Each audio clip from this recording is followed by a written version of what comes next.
the fourth book I read.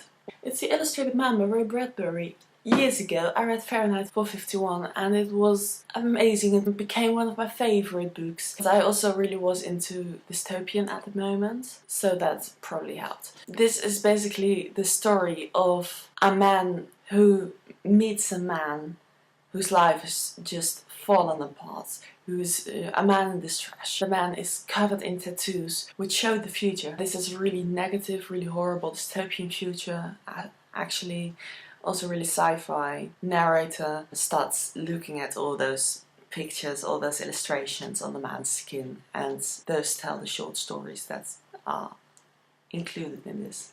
Consists of quite a lot of stories, and I think I might just not be a short story person. You get out of it so much, you can't really get into the rhythm of getting to know the characters. However, this is a really good collection, so if you're even just a little bit into short stories, and even if you're not, honestly, just read this. If you like dystopian, all those stories dealt with really intense themes in really good ways. Religion, death, refuge, descent into madness as well, loneliness, the innocence of youth, growing up, all those kinds of things. I particularly like the portrayal of descent into madness in this. It's actually quite horrible. All these stories are just quite easy to get through, and it's mostly afterwards. It's just like, oh, what did I just read? Oh my god.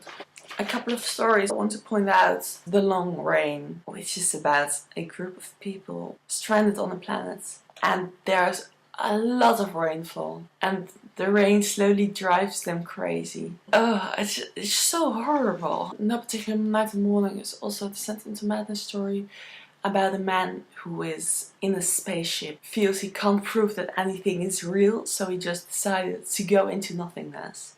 And it's just about him, his becoming so philosophically aware and so crazy, effectively, because of that. There was also The Last Night of the World, which basically where everyone had a vision that the world's going to end and how they deal with it.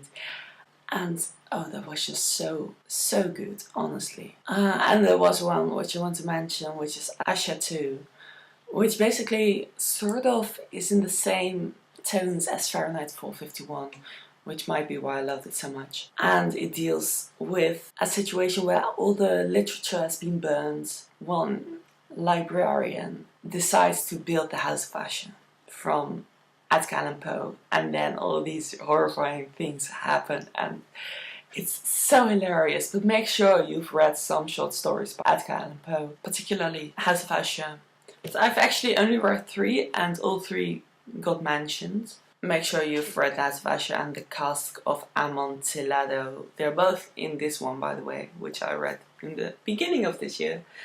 So I timed it really nicely, I think. So this was 3 stars. I know, right? I just gushed about it, and then it's only 3 stars. I really don't know what it is.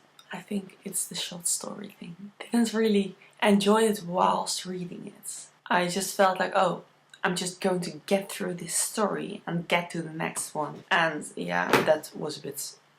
Then I have these 2, which I will briefly mention because I already talked about them and I can't make short videos. The Great Gatsby, F. Scott Fitzgerald. Beautiful, beautiful writing.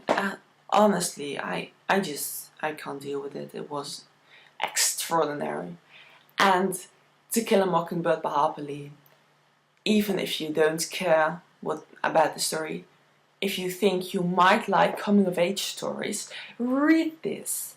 It is amazing, particularly the court scene. I didn't know I was so into law and courts, but I really enjoyed it. But everything is written from the perspective of a 9-year-old girl, I think. Well, she gets older during the book, but I think this might be a new favorite.